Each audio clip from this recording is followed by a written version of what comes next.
Hi, good morning. Mm, ah, Kumakain na po ako ng breakfast.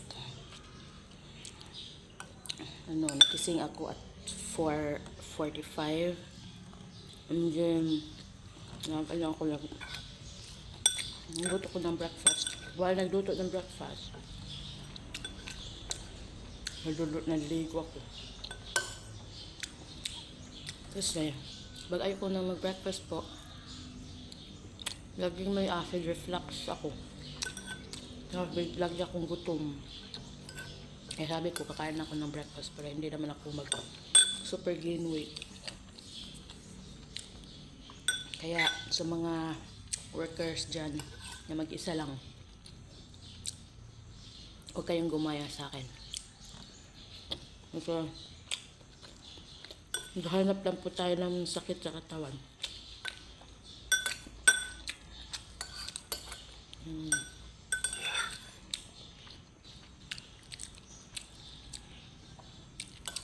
Na yung beef loaf at saka egg, then rice. Kasi marami akong work ngayon, so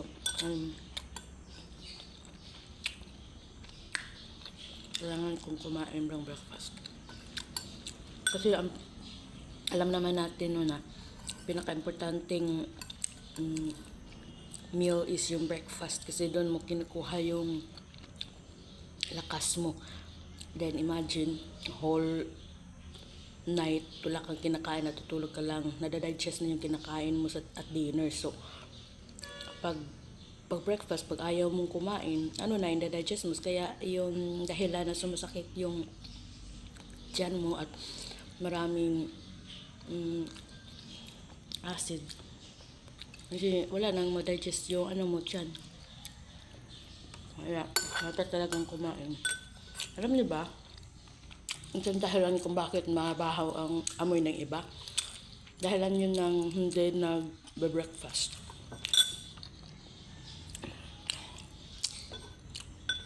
Aside from tooth decaying, isa din yan. Kaya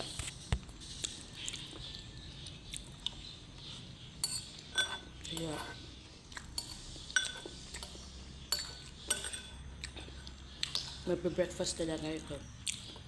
Kahit wala ng lunch or dinner. Kasi sa lunch, pwede mo yun ma-skip. Pero yung dinner, pwede mo yun hindi kain. Kasi gabi naman, pwede na yun pwede na yun hindi mga heavy. Pero yung breakfast, yun mo talaga lahat. Kainin mo yung dapat mong kainin. Pero importante yun. May lakas ka.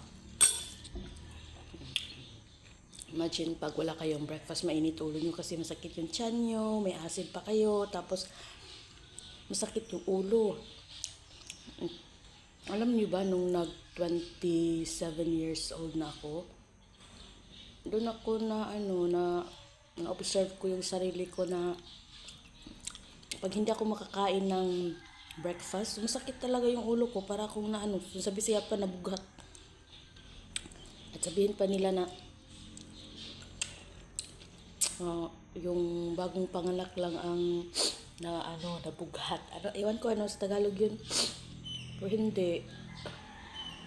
Tayo din mga single, pag hindi natin kinain hindi tayo kumakain, nabughat talaga tayo.